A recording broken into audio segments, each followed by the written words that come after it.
recapitular o que a gente já viu, vamos falar um pouquinho de novo, né, das portas, tá? Então eu fiz um resumo aqui das portas.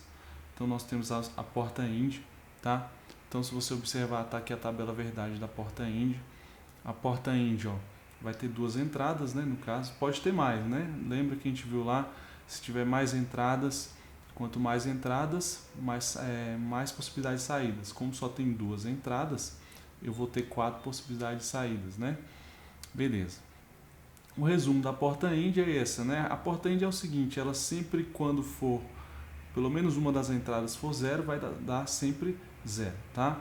Então, tá aqui a tabela verdade dela, a saída dela, para a entrada A 0 e entrada B 0, ou seja, desligado e desligado, você tem saída 0, né? Então tá aqui o resumo da porta IND, tá? Então, note que sempre vai ser 1 quando o que? As duas entradas forem 1, beleza? Porta IND ou porta E.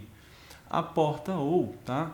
É a seguinte, a porta OU, ela tem também, no caso aqui a gente tem duas entradas, simplificando ela aqui com a tabela verdade, nós observamos o seguinte, que a porta OU, né, no caso, ela vai ser sempre 1 quando pelo menos uma for 1, né? Uma das entradas for em 1. Então, se pelo menos uma das entradas for 1, vai sempre dar 1, tá? No caso aqui as duas são 0 nas duas primeiras, tá? Então vai ser 0 a saída, beleza?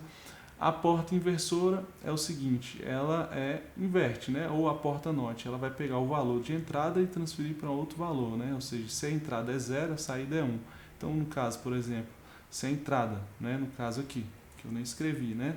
No caso, colocar um A aqui, o A for 0, né? A saída, que é S, né? A for 0, a saída é 1. E se a entrada for 1, a saída é 0, tá? Então ela é uma porta inversora, por isso a gente chama de inversor. A porta NAND, tá? Vai ter a saída, a tabela verdade, né?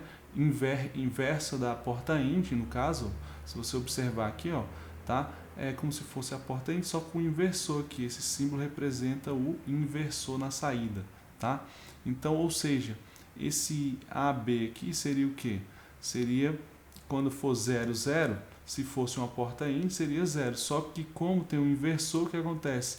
Esse 0 aqui vai virar 1.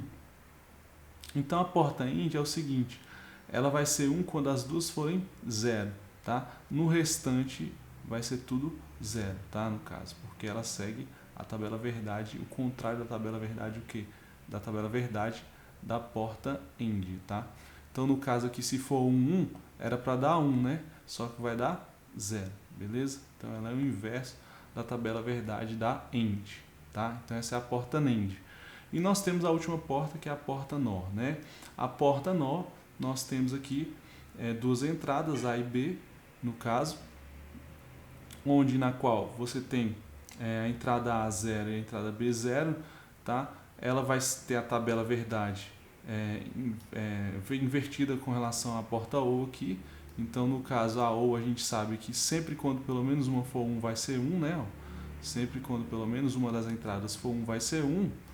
Aqui no caso não, aqui no caso é o contrário, né? Se for 1, pelo menos 1 vai dar 0.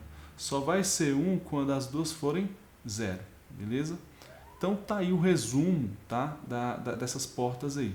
Nós veremos mais duas portas importantes aí, mas por enquanto é só para a gente recapitular o que a gente tinha perdido aí, o que a gente fazer uma revisãozinha do que a gente viu durante esse semestre aí, tá? Beleza? Então a gente fica por aqui, tá? No próximo vídeo eu vou falar mais a respeito da álgebra booleana, beleza? Então é isso, até mais pessoal, bons estudos.